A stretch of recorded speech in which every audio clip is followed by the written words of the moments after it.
So good morning, maglilinis tayo ng M375 na machine. So ang problema nito ay laser scanning unit na po dahil yung left side niya medyo light na po yung kanyang kopya. Ayan. So meron pa siyang problema na drum, no? Naka-exclamation point na drum nakalagay. So ayusin din natin yan.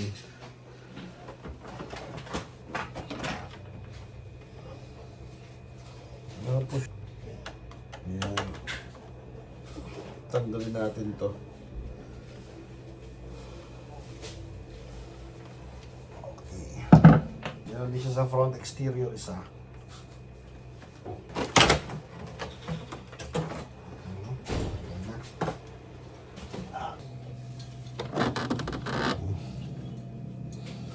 Tanggalin natin to.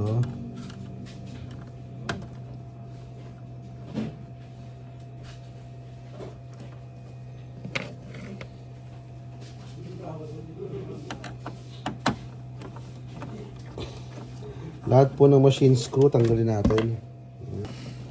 Para po doon sa mga customer namin na malalayo. Pwede na po kayong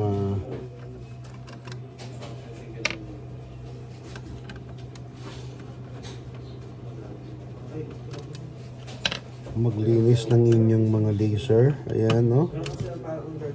So, tandaan nyo lang po itong black na screw, no? Usually po ang black na screw na ito ay lagay po sa mga groundings, no? So, tatlo po yan. So, tandaan nyo po, tatlong ito. So, itong black, yellow, at saka blue. Yan po yung tatlong groundings. Okay? Tanggal nyo na po yan. So, tanggalin nyo na po itong cover niya. Tanggalin po natin itong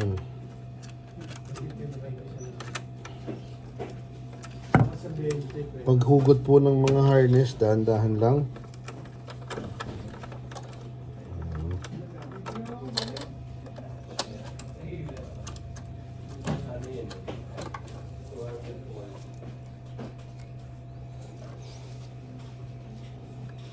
So, hugutin po natin ito. So, huwag po tayo masyado magmadali pag naglilinis po tayo ng laser. Kasi ano po yan, medyo sensitive po.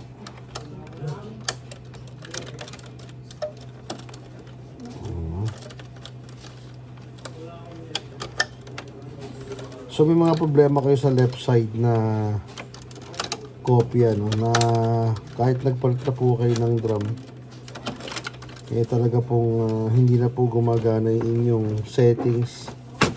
Usually po pagka ganyan ay laser na po yung may problema. So hindi na po kayo makapag kopya ng maayos, siyempre dahil yung left side po niya ay light na po kahit na anong dark natin na gawin, no? So okay, tanggalin na rin po natin itong mga connectors na ito. Dahan-dahan lang po, ano?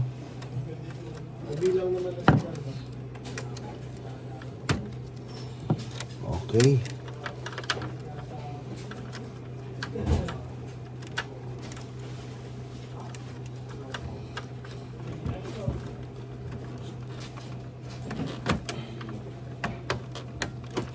Dahan-dahan lang po talaga sa pagtanggal kasi medyo masigit po talaga siya.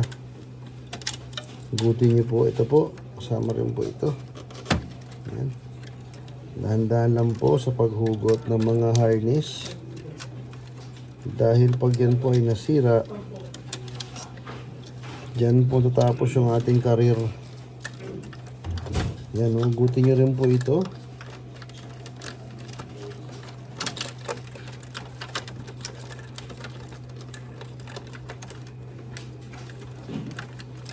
Sa lahat po na nagtatanong kung ang machine po na ito ay available pa po, wala na pong machine na ganito, no? End of life na po siya. Ayan, no? So ito po ang isa sa pinakamagandang nilabas ni Fuji Xerox na makina. Natin yung mga screw dito. So 3 pirasong screw. Ayan. Step by step na po ito para hindi kayo mahirapan.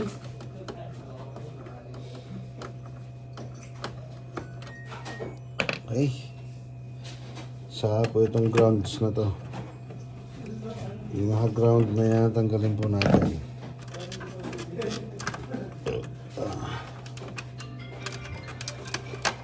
Okay po.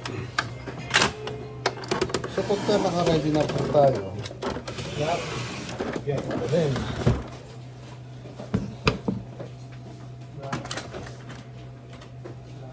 so iaangat po natin ito. At meron po tayo nakalimutan na isa. Yan, no?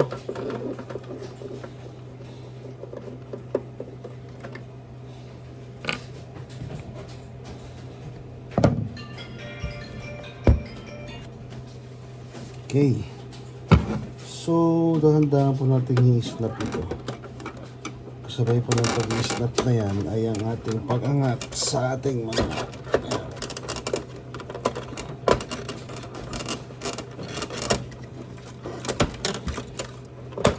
yan po. Kailangan po ito ng puwersa, no?